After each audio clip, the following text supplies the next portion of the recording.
Welcome back to the program. Australians are being assured their privacy will not be compromised if they download a new government app designed to limit the spread of coronavirus.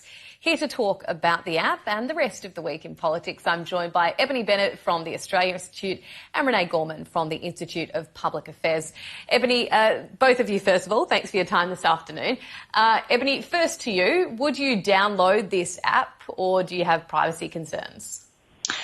Well, people are right to have privacy concerns because it wasn't that long ago that Centrelink deliberately leaked the private welfare information of both critics and victims of its robo-debt scheme.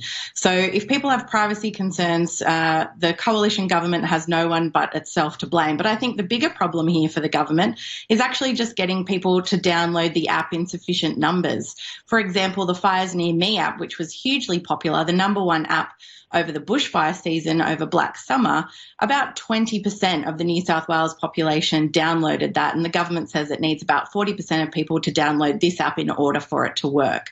So that's the scale of the problem that the government is facing, even before we get into concerns about privacy. Yeah, that's a fantastic stat because I remember over summer how popular that app was, but if it's still only 20%, it does seem like we still need to get quite a few more numbers on there. Renee, the government is hoping for a 40% uptake, but even coalition MPs are refusing to download the app. That doesn't exactly help the PM's cause. Well, I'm not surprised that many coalition MPs do not want to download this application because the concept is entirely illiberal. Our freedoms are innate. They are not a gift that is given to the government and given by the government and as such are conditional if you download this app. The coronavirus started in China and spread so rapidly due to the failings of authoritarian government. It would be a terrible and destructive irony if Australia adopts a system similar to the Chinese social credit system in order to combat it.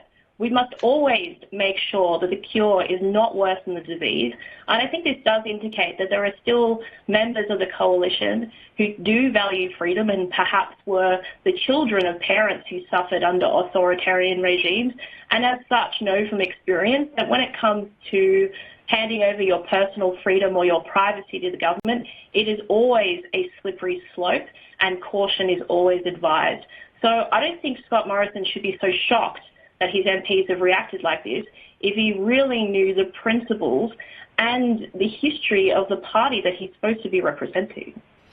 Yeah, I guess one of the things that I think about a lot with this is, and the controversy surrounding it, is that if you're signed up to Facebook and you're signed up to Google, they're essentially tracking everything anyway. Even people that use Siri, or we know that they're listening to our, like some of our phone conversations or some of our conversations with our phones. So I just think that at least this has a good cause. At least we know this is going towards fighting coronavirus. There are so many people that are having their data given away without even knowing it. I think in this situation, at least they would be aware. But Ebony, the app is one of 3 conditions to easing some of the coronavirus restrictions in 4 weeks. How do you envisage society will reopen? Do you think cafes open and groups of 10 are allowed, example?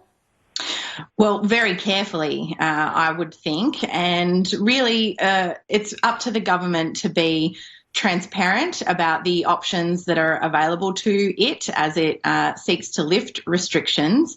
And it's ultimately a democratic question for the parliament. And so it's also important that for each of those options, the government is transparent with the public about the advice that it's received from medical experts and economists about the consequences of each of the options before us. But there's a lot at stake here, because if we start to lift restrictions in the wrong area and proceed to get outbreaks, then literally people could die. But it's something that we do have to consider. And then I think in the longer term, it's going to be really important for the government also to be upfront about what it's considering for the reconstruction period. And there we have to take into consideration what's going to deliver the most benefit to society.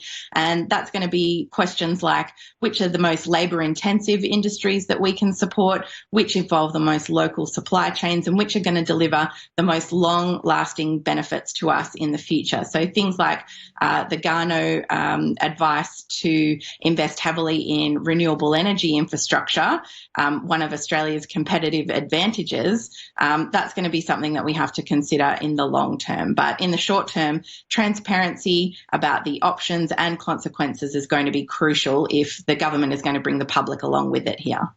Renee, Australians are doing really well in flattening the curve, thankfully. Do you think that this 4-week time frame to ease restrictions is the government trying to eradicate the disease? Well, I really wish that 4-week time frame was actually clear-cut and there was more of a promise that there was going to be an ending of restrictions at the end of that, because I think that evidently is 100% correct. There has been a total lack of transparency throughout this entire process. There has been a consistent shifting of the goalposts, and Australians have done really well, and they have been doing their job. They have been following these restrictions, which has been quite hard for people to follow. And as such, people are suffering now. Over hundreds of thousands of people have lost their jobs. People feel isolated.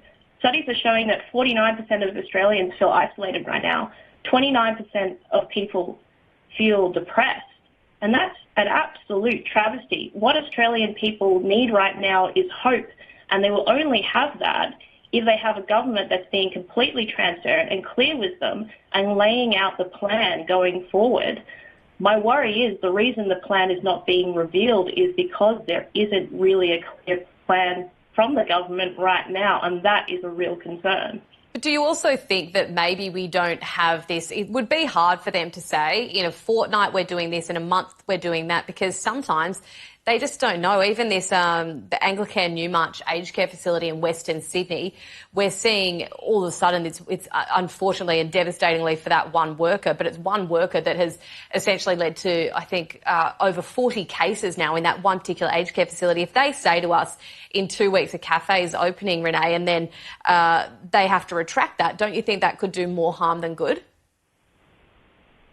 I think you make a good point there. However, I don't think that they should stop easing restrictions where it is safe to do so, because of the risk that something could go wrong and the government could be embarrassed.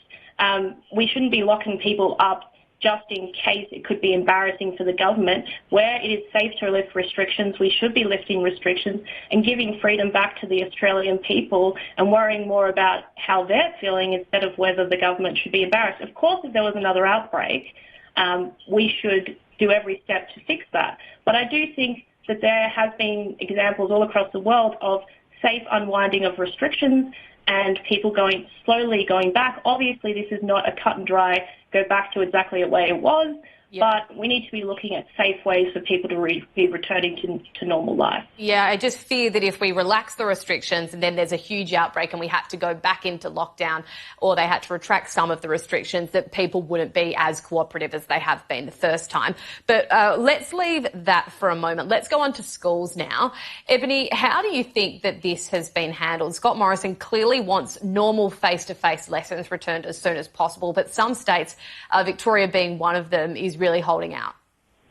Yeah, look, this has always been a very difficult question, and I think a very confusing one for the public and in particular parents. We seem to be getting conflicting advice, and I think both the state and federal governments should be making a maximum effort to be consistent on this. But I think that the difficulty of this situation makes it understandable why there is confusion, because if you look at children as a cohort, the medical advice is they're probably the least at risk, but that's not the same when it comes to teachers who are justifiably concerned about their own health and well-being.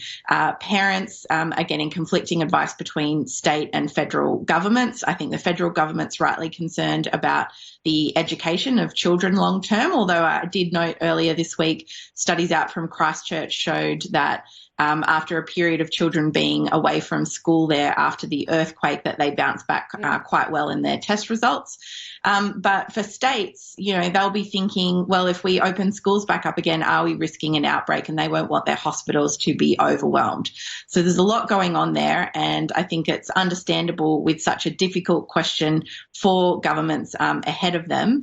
But parents need some consistency to end this confusion. So I don't see this one getting any less thorny as things go along, because people love their children and teachers care about the health of themselves and their students. Yeah, so it's certainly a really tough topic for everyone. Renee, the Education Union, they're lobbying the scenes behind the scenes here. There are legitimate safety concerns for teachers, but is this a case of teachers resisting changes to the way they have to work? I don't think it's as clear cut as that. However, I do think that the unions need to be willing to be flexible to work with the state and federal government in order to get schools back running and to get students back in the classroom, because that is where they belong. And I also think that needs transparency from levels of government, so we know what's going on, we know what safety procedures will be put in place. And of course, any teacher that's at risk, who has a pre-existing medical condition, who is elderly, should be being careful right now. But at the end of the day, students belong in the classroom. And one of my main concerns during this period is it's very easy to say, stay at home, homeschool, and you'll be safe. If you have a comfortable middle-class home with a fast internet connection, a laptop, and parents that care for you. But there are a lot of young people out there where school is their only safe haven, and my heart breaks for the young people out there that have been forced to stay in a home for the last month that isn't a loving and caring environment, and who haven't been learning for this last month. So I really think we need to be looking at every possible avenue to get these kids back safely so that those kids stop suffering. Yeah, it's such an important part to keep in mind. We are so out of time, but I did really quickly want to get to Malcolm Turnbull's book. Just a very quick bite from both of you guys. Do you think that this is a former Prime Minister trying to settle some grudges or rewrite history? Ebony, we'll start with you and then we'll go to you, Renee. Well, I think a good memoir probably has a bit of both, and probably some setting of the record to keep it straight, according to Malcolm Turnbull.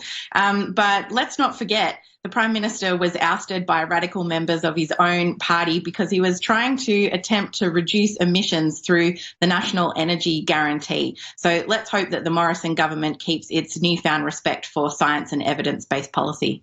Renee, what are your thoughts? Well, I personally think that Turnbull is the one who comes out of this book looking the worst. But simultaneously, looking at all his character flaws in this book has just been an indictment of the Liberal Party to ever let him be leader in the first place. So there may be a positive to come out of this, which is this was so catastrophic and messy for the Liberal Party that in the future, if a left-wing Guardian-loving Trojan horse tries to infiltrate the centre-right, maybe they'll be a little bit more suspicious next time.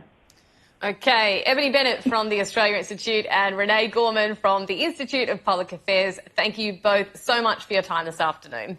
Thank you. Thank you. Well, a former